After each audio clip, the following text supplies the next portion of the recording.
वंचित बहुजन आघाडी राज्यामधील महाविकास आघाडीचा घटक होईल असे वाटत असताना प्रकाश आंबेडकरांनी वेगळी भूमिका घेत विदर्भात 8 लोकसभा मतदारसंघामधील उमेदवारांची पहिली आणि काल दुसरी यादी जाहीर केली। यामध्ये लातूर लोकसभेसाठी नरसिंग उदगीरकर यांना उमेदवारी देण्यात आली असून लातूर हा राखीव मतदारसंघ असून तिरंगी लढतीमुळे येथे चुरस निर्माण झालेली आहे।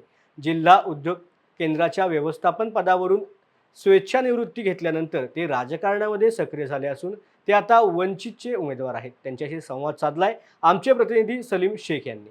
वंचित बहुजन आघाडीने नुकतीच उमेदवारी यादी जाहीर केलेली आहे। त्यात लातूर लोकसभेसाठी नरसिंग उदगीरकर यांना उमेदवारी दिलेली आहे। ते आपल्यासोबत आहेत। न्यूज अनकटमध्ये आपलं स्वागत आहे सर। काय सांगाल, वंचित बहुजन आघाडीने तुम्हाला उमेदवारी दिली त्याबद्दल काय सांगाल? सर्वप्रथम मी आपल्या न्यूज चॅनलला धन्यवाद देतो। ज्या पद्धतीनं बाळासाहेब आंबेडकर साहेबांनी उमेदवाऱ्या जाहीर केलेल्या आहेत त्या वेगवेगळ्या जातीच्या प्रत्येक जातीला समान न्याय दिलेला आहे। इथं घराण्याशाही नाही किंवा वेगवेगळ्या पद्धतीच्या उमेदवाराला, वेगळ्या जातीच्या उमेदवाराला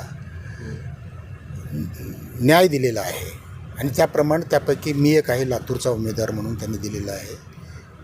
मी मातंग समाजाचा आहे। कोणते मुद्दे घेऊन तुम्ही जनतेसमोर जाणार? साहेब, मी जेव्हा जनतेच्या समोर जातो आहे,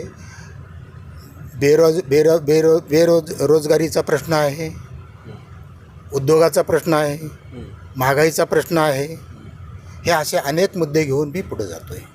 पुढची रणनीती काय असणार तुमची वंचित बहुजन आघाडीची?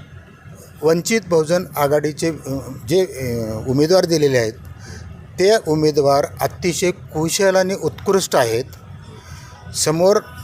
समोर जे अनेक अडचणी आहेत, अनेक ठिकाणी वाहतुकीचे अडथळे आहेत। प्रत्येक तालुक्याला, प्रत्येक आमच्या जिल्ह्याला मोठे वेगळे रिंग रोड आम्ही काढून देऊ। प्लस ॲग्रो इंडस्ट्रीजचा, मी उद्योग खात्यामध्ये नोकरी केल्यामुळे इंडस्ट्रीजवर भर देऊन स्थानिक लोकांना आम्ही रोजगार निर्माण करून देऊ। आता जो इथून आता आपण पाहिलात की प्रत्येक दिवशी अनेक ट्रॅव्हल्स रोजगार मिळवण्यासाठी बाहेर जातात, तसं बाहेर न जाऊ देता स्थानिक बेरोजगारांना आम्ही या स्थानिक ठिकाणीच रोजगार निर्माण करण्यासाठी आम्ही प्रयत्न करू। तुमचा राजकीय परिचय सांगता का? सर, मी गेल्या 30 वर्षे मी नोकरी केलेलं आहे। गेल्या 15 वर्षापासून नोकरीचा स्वेच्छानिवृत्ती घेऊन मी राजकारणात पडलेलो आहे।